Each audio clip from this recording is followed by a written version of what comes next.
We have to coordinate 3 outfits. So, well, we're honored today to have Mr. Lloyd R. Olson from Morganville, Kansas, who was born the 6th month, the 15th day, in the 25th year. You're a year older than I am. How about that? Yeah. And he spent time in the Air Force. I'm Oris Kelly. I'm the interviewer. And we have as our producer and cameraman, Ray Kurtz. And Lloyd, we're just going to have kind of an informal talk here. And we'd like to start off and have you tell us a little bit about where you grew up, who your parents were, and how you happened to get into the service. We'll start with that. Well, I should dedicate this to my parents. Okay. Their name was Emil and Hedwig Olson, pure Swedes. They came from the homesteaders. Their folks were homesteaders, and they grew up, I would say, in a really productive time of the United States.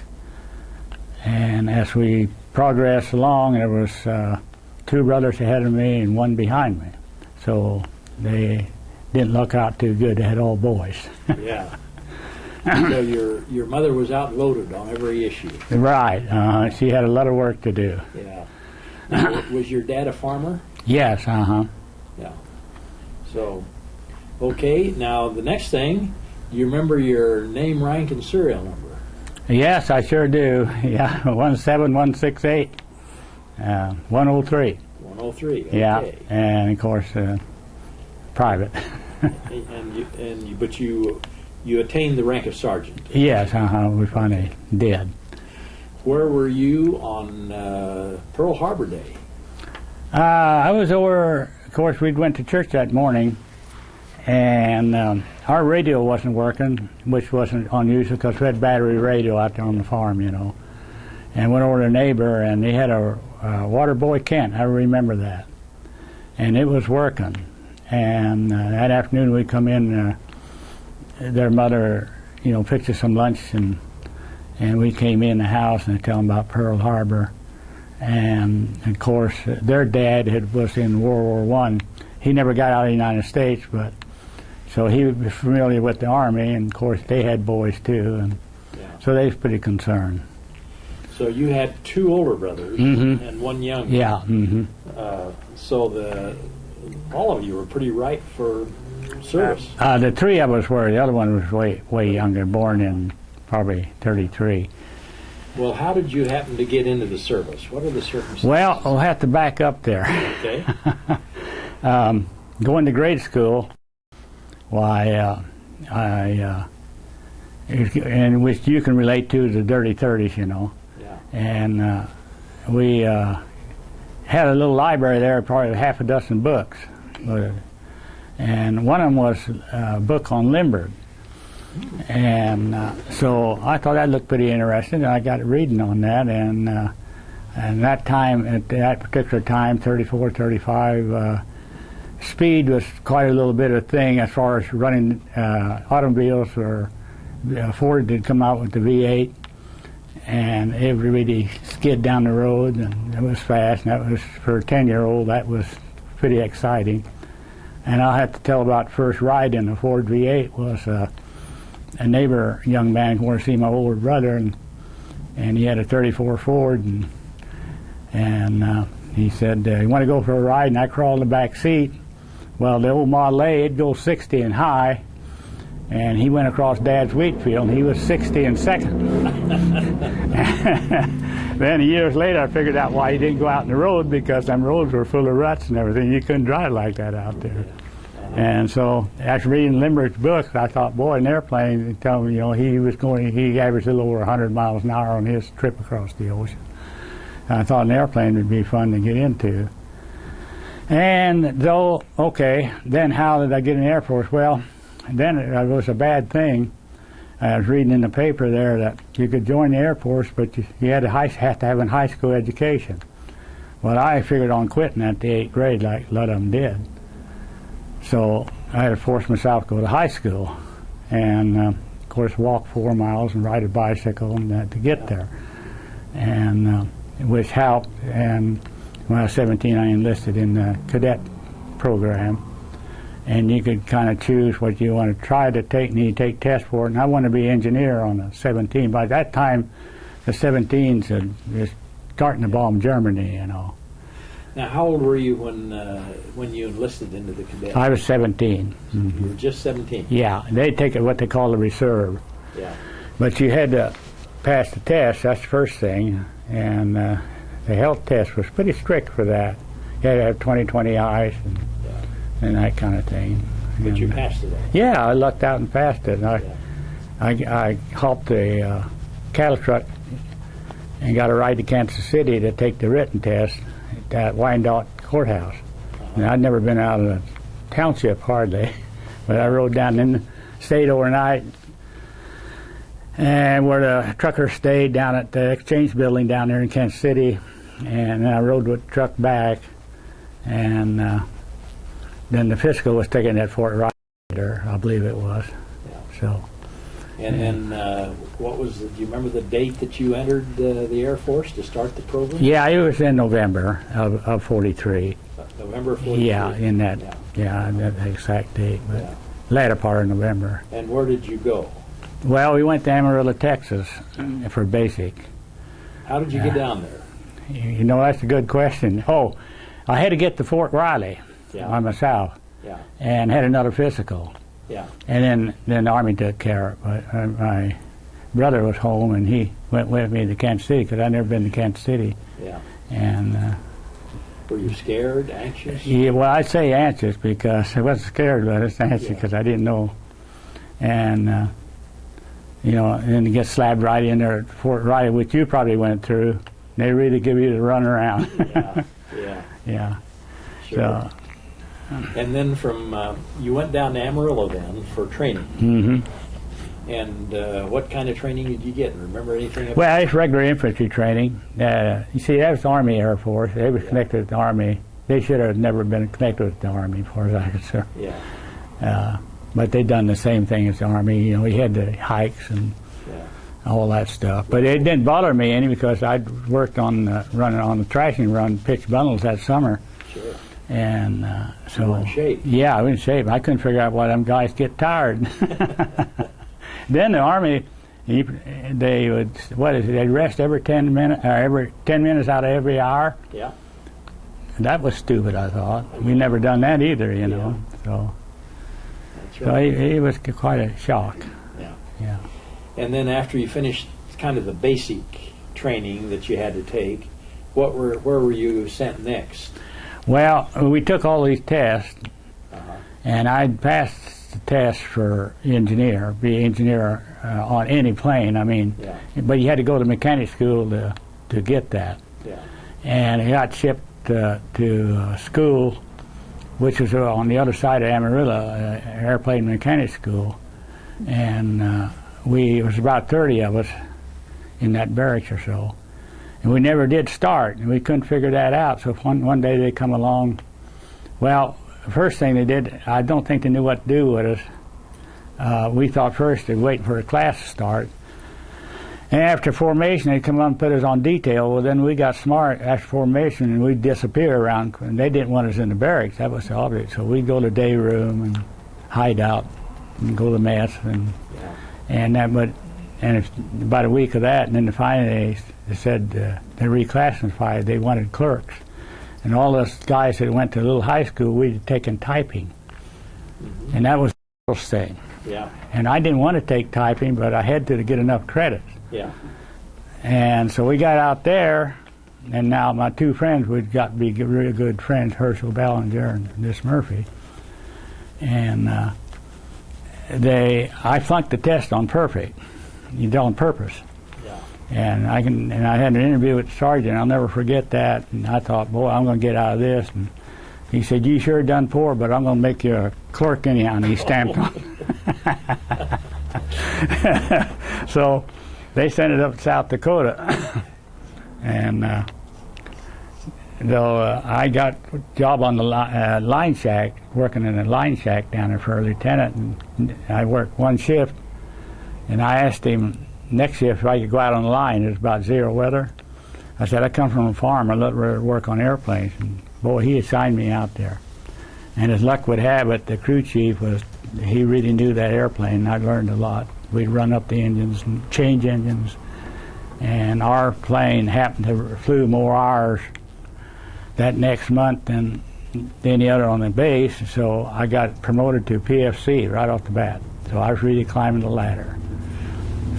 So you were working towards being a plane engineer. Yeah. But you hadn't had the training. I hadn't had the training. Yeah. But you got it on the job. Yeah, and which being the mechanic's helper is fine. And another thing, the guys that had been through school still didn't know how to safety wire. You know, every bolt was safety wired on them things. And you had a wired opposite so don't unscrew, the tap wouldn't unscrew. You had an inspector come along, and he'd always inspect that, and then, of course, clip the wire, and the guy'd have to do it over. And, of course, that didn't bother me because I was used to, you know, mechanics. So we got along good. But then one day, my buddy come down. We'd always play pool whenever we got a chance. That's the only recreation we had. And he said, you know, orders come through the headquarters up there, and he was assigned headquarters. He said that they want volunteers for gunnery. He said, I signed up. And I said, by God, I'll go up and sign up too. So I went up and signed up. And nothing come of it. So, and all at once we got shipping orders to go to Dalhart, Texas. And here, there's 30 of us. Here we were again.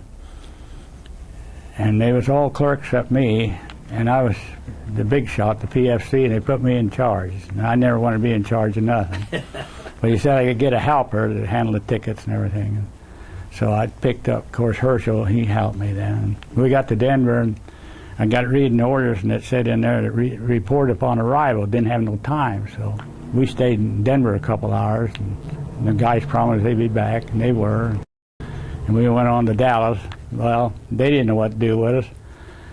And so we laid around there a couple of days, and they finally started, they'd give us basic training over again.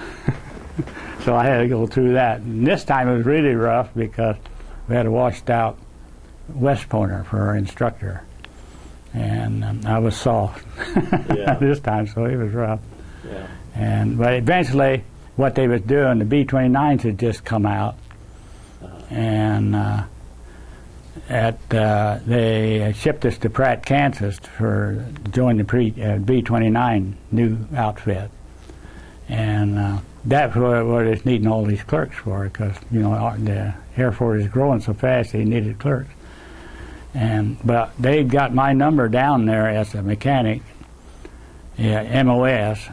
And so when they looked at MOS, they put me, and they had one B-17, and they put me in as crew chief on the B-17. Now, about what month was this? This is probably getting into May, June of '45, before the invasion in there somewhere. Because I was home here, you know, invasion. Of 44? Yeah, of 44, yeah. Mm-hmm. And anyhow, I walked down the line. The Army had maybe this is getting boring, I know, but I thought the Army had a good system. They had the officer in charge of the line, and then you had a line chief out there that walked up that kept tab of things, and then you had the crew chief in his plane. And I walked down there to him, and I asked him about that B-17, and the only one there, and I told him what they'd done. And well, I said, I really wasn't qualified, I didn't think. Well, he said, we'll help you out. And I guess he kind of needed help. And so I come find out, well, that was the officers used that B-17 to go party and stuff. That's what that was kept around. So we'd gas it up and get ready, and it'd run fine. It wasn't no big deal. And one day, it's going to go to New York. And so I applied for a 3-day pass. We got it all ready to go. And I come down and get the line officer to get them to sign it. I had to go to the order room first, you know, get down and sign okay. I looked down, and it was back. And there it sat, a feathered prop. And boy, I was really disgusted. And I went down and talked to the line chief, and no, I didn't talk to him. I went in and got in the cockpit, and I sat down in the seat and took the 1A, the pilots write down what's wrong, what they think is wrong. And I was reading it, and I had my first big scare in the Air Force. And I was sitting there reading it, and this lieutenant jumps in the other seat, and he said, "What's wrong with this plane?" I said, "I had no idea." And he says, "Well, I want this plane." And I said, "Well, we have to find out what's wrong with the engine first." So we got in an argument about starting that engine. So he started to prime it over there, so I just started to follow the procedures in, and I hit the filtering button to filter the back, and there was a big explosion. I had fire all over, fire on the ground, fire on the engine, and I forgot to have anybody stand fire guard. The only time I've ever done that. Yeah. So I grabbed fire steering and got out of that, and then the line chief was out there, and he had a fire steering and got it out, and of course he was, you know, he could have busted me and did everything else, and he asked me why, but I think afterwards he'd seen what was going on. He'd seen the lieutenant crawl up there. Yeah. Of course, he disappeared, and so they let me take my pass anyhow. Yeah. And so that was the episode there, and then it wasn't long before I got called. We got called, both of us, Brett Bellinger and me, both got called to go to gunnery school. And I would say life begun then. Yeah. It was exciting. Where'd you go to gunnery school? Las Vegas. Uh-huh. Mm-hmm. This was all train. Every place you went was Yeah, training. we was training all the time, yeah. So you went by train up to Las Vegas Yeah, for gunnery school. yeah, right. Yeah, went through the mountains. Yeah. Well, how was gunnery school? It was, other than the Army junk with all the gunnery school was very GI, very strict. They marched wherever you went. You looking something wrong with you all the time. Your belt buckle wasn't just right. And you get dressed down, so you're catching heck. But as far as the instructors and all that stuff, it was entertaining.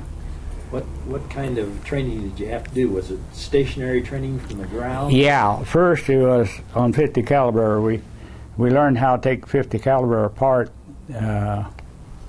field strip it blindfolded with gloves on, and you had to pass that. And then after that, you got to go out in the field, and we would shoot at targets on a railroad car, or railroad track, and it'd have different colored bullets, and more or less you just get the feel of the gun, I think. But So it was a moving target. yeah, moving target. Yeah, you're always shooting moving targets. Yeah. Then the most fun was when we took the shotgun, and got back into a pickup truck, and went around the horseshoe, and shot skeet. And I didn't even know what skeet was. Yeah. You know. How'd you do? On the stationary, I'd done awful good. I really got before we started going on the truck, but I didn't do very good on this moving. Yeah. No. It just too much swaying, and you never know where that skeet was coming from. Well, they went about 40 miles an hour. I don't know how anybody could hit anything. Well, how long were you in gunnery school then? That took about 2 months. Mm-hmm. Yeah. And did you fire any sleeves pulled by airplanes? Yeah, yeah.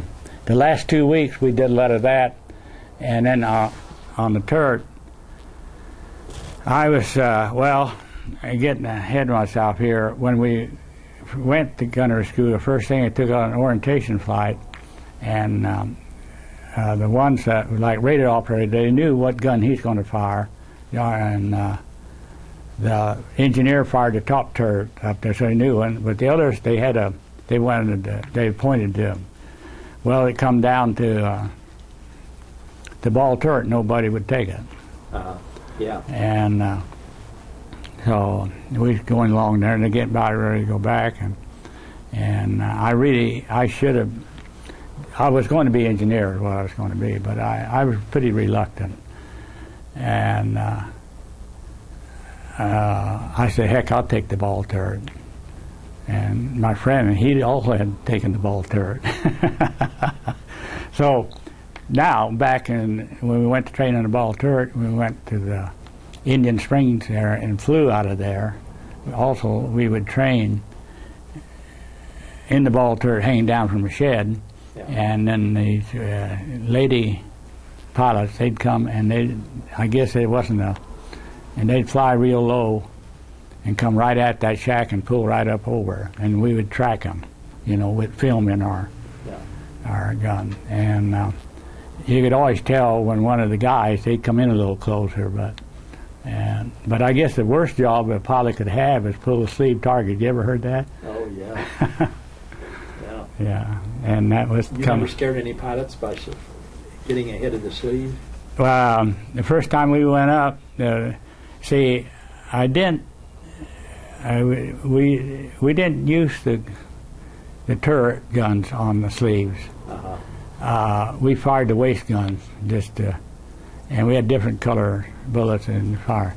Well, the guy that went up there, we got all lined up to go, and he fired the first blast and he cut the cable. Got all them planes up there, and the thing went up by now. So we had to put that off for another day, but they wanted to get rid of the ammunition, so went out and shot at the cloud. That Army is something else. So, but the gunnery school was really a good time. If it hadn't been for all the other jack that went with it. Yeah. And where did you go from?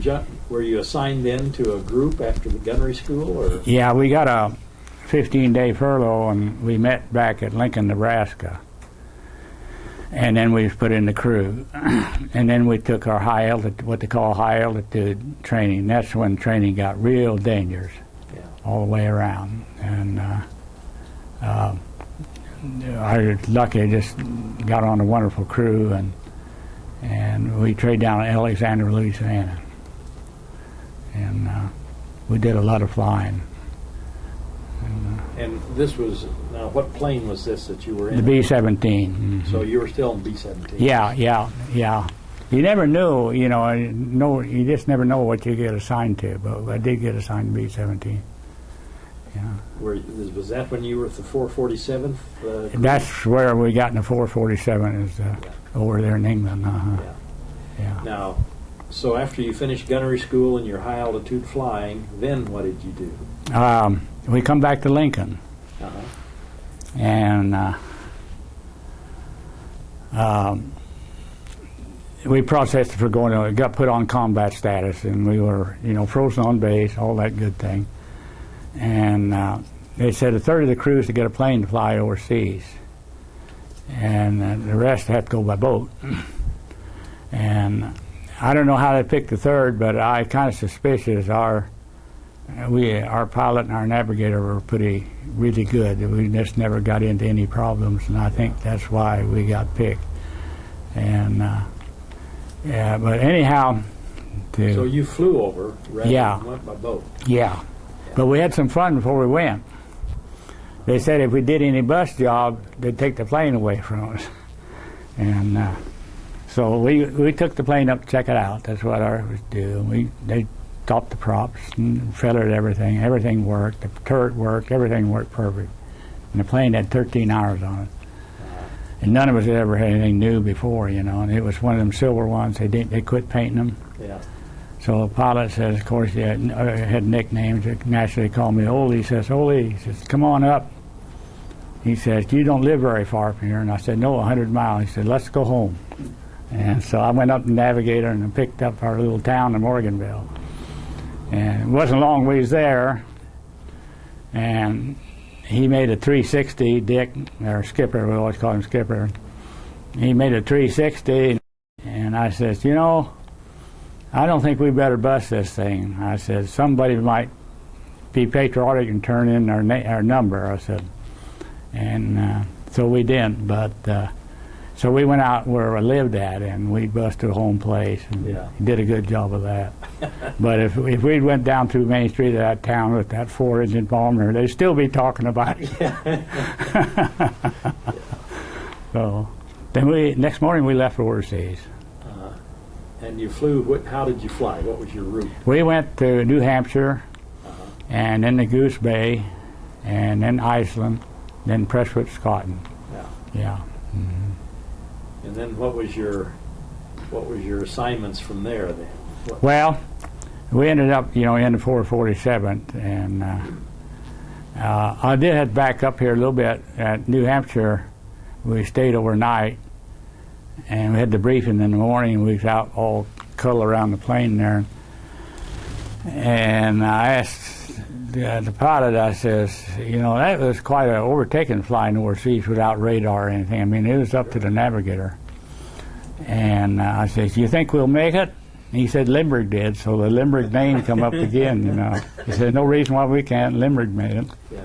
And so we didn't have no mishaps at all on our trip over. We had a little bit coming back, but not going over. So from Prestwick then, what was we went to do? We went to Stone, England, and that was a boys' school there, so we had pretty good. And I don't know, just waited to get it was a pool, waited to get assigned. We had to wait for somebody to get done their missions or get shot down, and which didn't take long. Yeah. And as soon as that happened, they shipped us to on train by night. We moved at night, so we didn't get to see nothing of England. And at night it was a 447. Now, did the crew stay together then? You bet. Uh-huh. Yeah. Well, the officers stayed in their own bunk, their own part, but yeah. But we the officer thing all went out the window. That's one thing in the air crew. I mean, our officers had back there in the state, they'd borrow our fatigues and go over to the NCO club in the evening with us if we had an evening. Yeah. And so we had a lot of fun then too. But we did an awful lot of flying in that time, Shannon. Our engineer, I flew as engineer quite a few times, and I didn't know that the 50 years later, our engineer, he'd go AWOL once in a while, and the officer would cover up for him, and I didn't even know it. I thought he got a furlough or something, and they wanted to know if I'd fly as engineer, and yeah. I know one night, or one day, it was day, we went up on blind flying, we snapped the curtains on the window and had an instructor pilot with. And after we got done, we pulled the curtains off, and it was all foggy. We couldn't find the base. And that didn't bother me at all. I wasn't the least concerned. I had this guy who had 50 missions behind him in the instructor. Yeah. Well, he put it in a shallow dive and tried to find the air base. Pretty soon I looked over and he was sweating. So I thought this is going to get kind of rough. Finally, in one of his slow dive, we seen that old beacon out there like that, and we come on in. Uh-huh. Well, I think that's about the closest one we had in training. Yeah. There was a lot of crashes in training. I read here lately that they lost 15,000 this training Air Force in World War II. All them years, because it was formation flying, close, and and they trained them pretty quick. Yeah. Yeah. Well, what kind of missions, when did you start then missions over to France or Germany? That was just probably there, I got them listed there, but they're in April, 1st April, last March or 1st April right there. Uh-huh. 45? Yeah. Mm-hmm. Yeah. Mm-hmm. Is when you started flying your missions? Yeah. Mm-hmm. Yeah. Across the channel. Yeah, we did some training before we started. And pilot, he flew co-pilot first with another group, another plane, and I talked to different ones later on the reunion stuff, and they said, well, we lost our pilot on the first mission. In other words, but that night he come walking in our hut, and we were so glad to see him. Yeah. And the next morning we went on our first mission, and. You remember what it was? Yeah, and I seen our first plane get shot up right alongside of us. It was Kiel, Germany, and we come to what they call the IP, and when you turned, you couldn't use no evasive action. The bombardier took over, and anyhow. As we was going in on the IP, which was 15 or 20 minutes, and I was going to be sure and watch so get rid of those bombs. That's the main reason, to get rid of those bombs. Well, this plane sitting over the side of us, I whirled around there and looked, and all at once there was black smoke, and I could just see holes all over the tail of that plane. And it just sat right there. It really gave me confidence. It just sat right there. It didn't bother at all. And ended up, that's one of the group's famous planes. They had flew 90-some missions at that time and never had an abort mission. They took pictures of it in the back and wondered how it got back, you know. And then after that, well, I had great respect for them bomb runs. And so it went on from there. Then on our fourth one, then it's our turn. We got hit. And that turned out to be quite a struggle. Couldn't keep up with formation, you know, and of course the old story is, you know, they pounced on it. And we had a lot of jets in the air that day. We were warned. They were in fact, I got a paper here that said they had 850, I think. The Germans had a bunch of them up anyhow. Yeah. But two P-51s found us. And that was a beautiful sight. They had a heck of a time going slow enough to... Yeah. They had their flaps down and everything else, and they just followed us. Where'd you get hit? Well, we took a hit right in front of my ball there at the Bombay, and it'd been a fraction, just seconds, been seconds sooner, we would have blew up. And then all the shrapnel went scattered about along the wings, and got the engine, number one engine, and but wounded the pilot, knocked him clear. I didn't know that either till later. Knocked him clear out of the seat, and so we had. When we got back, I looked, and we had two big holes through the Bombay, great big ones like that through, and none through the door. So that proved it, you know. The bombs were gone. Yeah. We lucked out there, but yeah, going back, it was. We stayed our position as long as we could, and got in the middle of France, and then we was able to not worry about fighter planes. So we was lucky. The early crews, they had to fight their way back, you know. Yeah. So pilot, I tried to find a newspaper here. He sent me a newspaper. He finally got his Purple Heart. And he told them how he come about landing. I remember the landing, and it was typical. I mean, see, you had wounded on board. You shoot red flags, see, or a red flare, and they come in, and which he did. And he seen the co-pilot was coming in too high, and so he took control, took over, and he said, I said, I knew that Gardner's partner was the name of our plane. He said, I knew this Gardner's partner was going to land somewhere. I decided it better land on the runway, and we slammed down on it. But, you know, they were a tough airplane. Yeah. And so we got out of that one.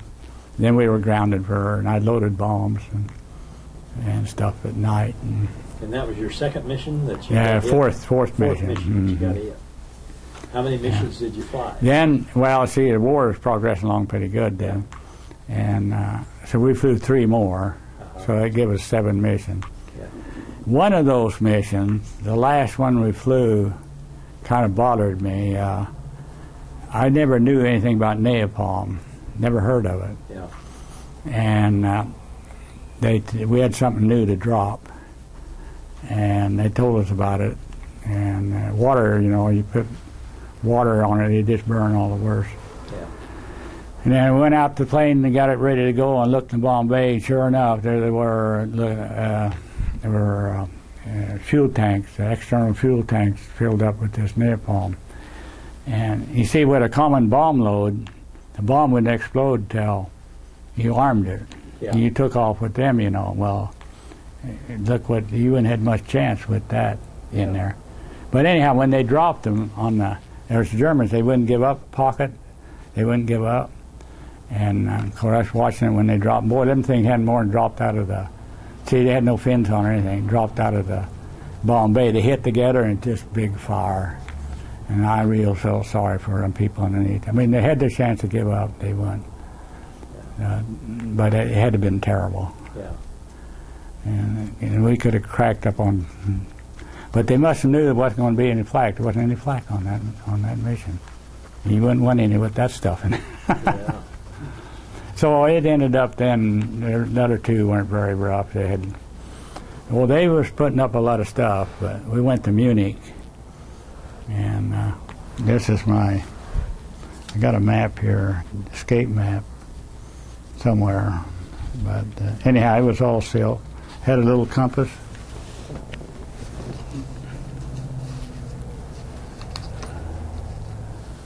That's a little compass in our escape hunt, you know. Yeah. And you had a little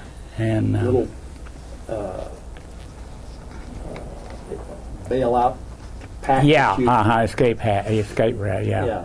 Uh-huh. And I don't know how to do it, but they're supposed to hide that up your butt.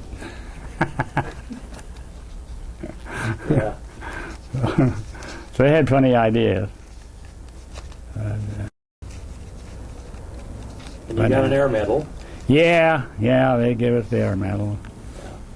We got that on the same day the war quit. They called us all together and had to put our Class A, and we was out there in formation and went. The officer in charge, and finally a guy come running from the orderly room waving the paper, and he waited and he says, "They just signed, the war is over." Oh. So this was in then there's the unit. I guess that's the unit citation. One of these president's citation. presidential unit citation.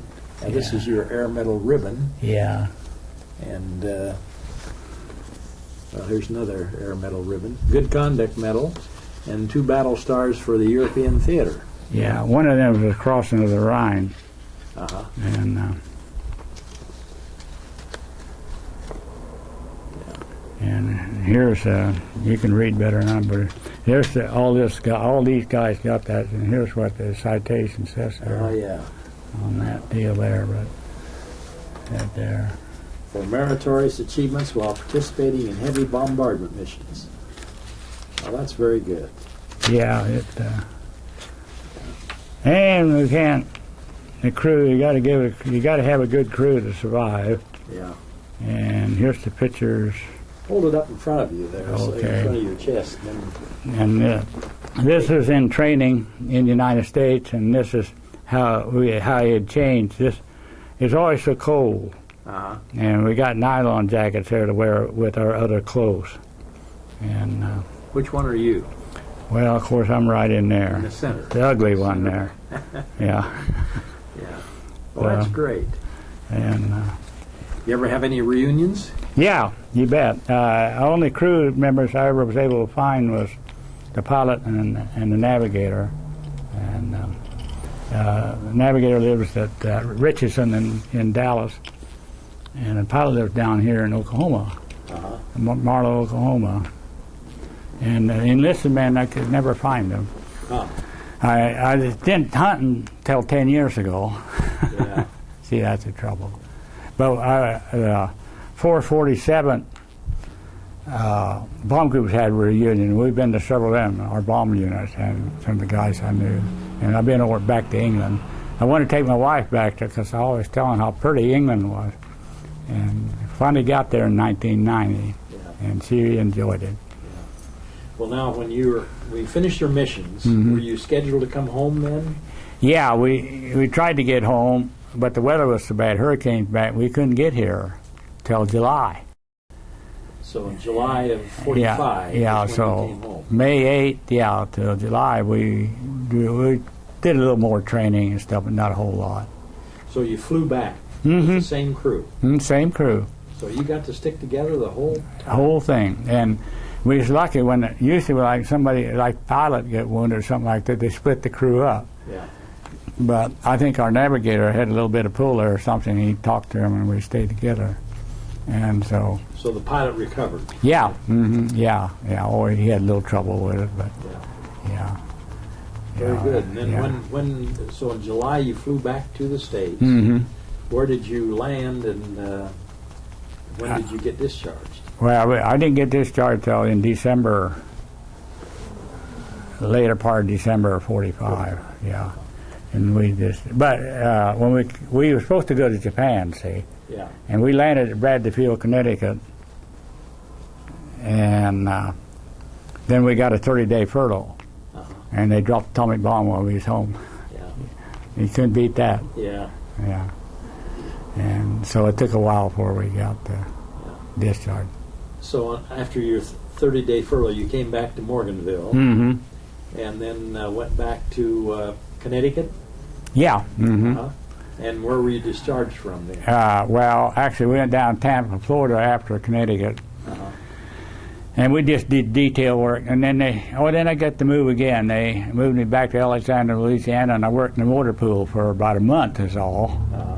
And then in Stuttgart, Arkansas, there's close in the base there, so I and some other guys went up there. And then finally they finally figured out my points, so I got shipped over to Scottsfield, Illinois, and got discharged. So I got to go back to old Alexander where, we took our training about 6 months before that. Yeah, there's nothing new there, Yeah. So. So when you were discharged, how did you get home? Well, by bus and train, hitchhike. Yeah. Yeah, out there where we live, Clay County, Clay Center, and you still can't get there. Yeah, from here. Huh? No. Yeah, that's right. Yeah. So I hitchhiked from Kansas City home. Yeah. Were you able to call your parents ahead of time to let them know you were coming? Oh yeah. They had the old style phone out there. Yeah, the operator knew everything before your parents. Right. Yeah. Yeah, they. I hadn't been for Charles Lindbergh. I never would have went to high school. That's for sure. Yeah. Oh, But it was kind of interesting. I got interested then, and I think a lot of young ones in the Air Force, because it was, he did put it in possible. Yeah. More that I got into it after flying and stuff like that, I still think it's all alone and navigate like that. Incredible. Yeah, it's just incredible. Yeah. Well, when did you start your family then? When did you get married? Well, see, I got acquainted with the English over there. Never got acquainted with the English girls. Didn't have that kind of good luck because we was always busy. But the farmers and stuff acquainted, and they did. And I went so I found me an English girl here at home. Oh, you did? Very and good. and so we got married in '51, and where did she live? She lived in Clay County, the other end of the county. Yeah. And so we had 2 girls and a boy, or a boy and 2 girls. Yeah. I should put this in here. My son was the oldest, and I was looking in the paper one day there in '87, and they had a B-17 out of Dallas that wanted to take it to the Oshkosh show. And I called down, and sure enough, but they wanted, I think, $900 each for it. So I called my son, lived in Tulsa, and he had a 150 Cessna. I said, "How do you like to ride on a B-17? Boy, he said, "I'd love to." I said, "Okay." So I called back, and we made the date, or agreed to the date, and they were going to leave.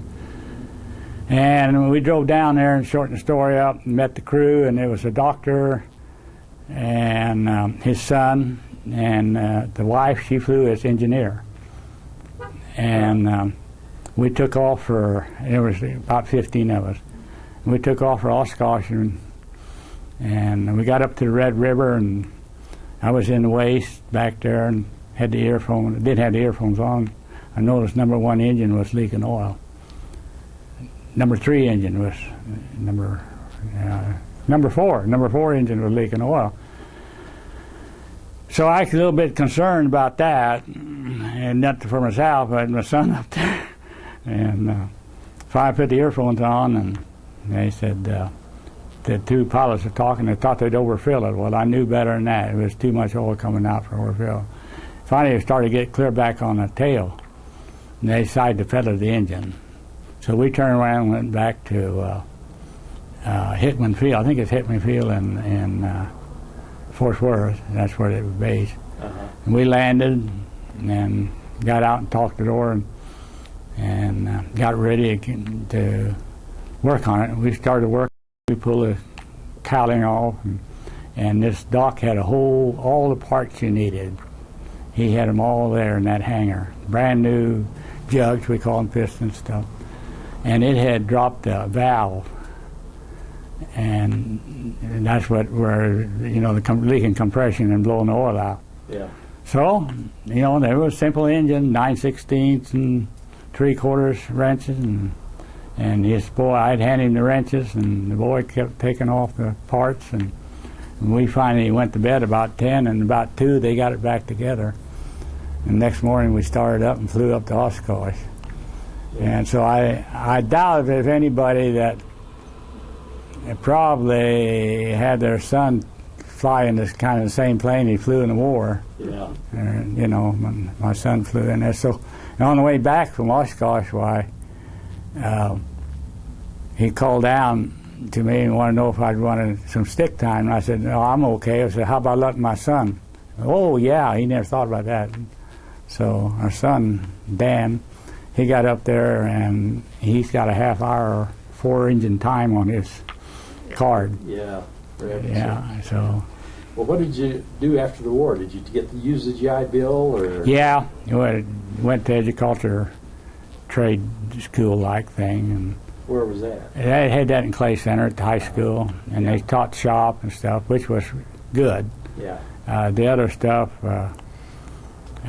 you did, like the agronomy stuff, is if you're going to college, you'd have to pass tests and everything. Yeah. Here we didn't. Well, what was your career then? Well, I just went to farming then. Yeah. So you spent your life farming? Yeah. Mm-hmm. Uh-huh. But to go back to the 30s, my dad would put me out in the field and plow with 3 horses on a sulky plow. Yeah. And be 100-degree weather, Yeah. And I have to tell this story. Had 2 horses and a mare. Well, they're built different, the horse and the mare. And I'd get to the north end, and I'd turn around and come back south, and the wind would be about 40 miles an hour, and that mare would yearn on her tail. And then switching flies, she'd switch, and that all would come in my face. So I kind of lost my love for horses. Yeah.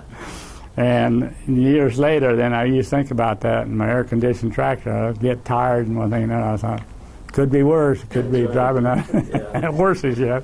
You don't want to go back to the old days. No, boy, no. That was something. And you're and you're still living in the same place, the same farm? Well, not same farm, but about 2 miles from where I was raised. But it's still in the family. The farm is still in the family. It's the homestead. Yeah. Mm-hmm. Well, any other stories you want to tell? Well, that's the only thing I could think of that kind of... He was on furlough and hitchhiked home to industry. Oh, boy. Yeah, that's when I was at Pratt. Tell that. Okay. When I got that 3-bay pass, I hitchhiked home because, like I say, you can't get there. And I got to ride with trucks and stuff until I got up to north of Abilene, and 12 o'clock at night, and nobody come. So the next best thing for me to do is walk ahead. So I started walking for industry, which was probably 6-7 miles from there. Nobody showed up. And so I thought, now I got to call home, but I got to find that telephone office. That you know what they're like.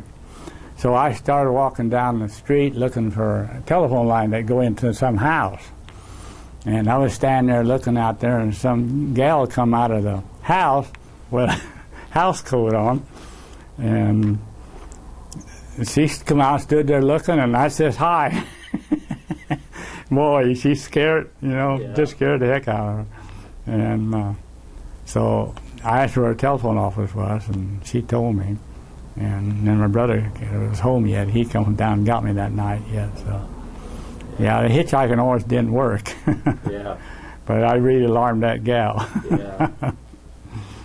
So, well, this has been an interesting story. Well, we thank appreciate you it very much, Lloyd, that you took the time to come down and tell your story. Well, there's not too whole lot to it when you talk all these others that did all the battling and everything. But Everybody has a unique story. Yeah. They're all interesting. Yeah. I just can't say enough for what a good crew we had, and Yeah. I think our pilot took care of us like an old mother hen. Yeah. We didn't know it at the time, but he's seen about everything. And he was probably is not much older than you were. No, he's probably 22, 23. Yeah. Yeah. Yeah. Yeah. Yeah. Well, thank you very much, Lloyd. Okay. We Well, thank appreciate you. it. You bet. You bet.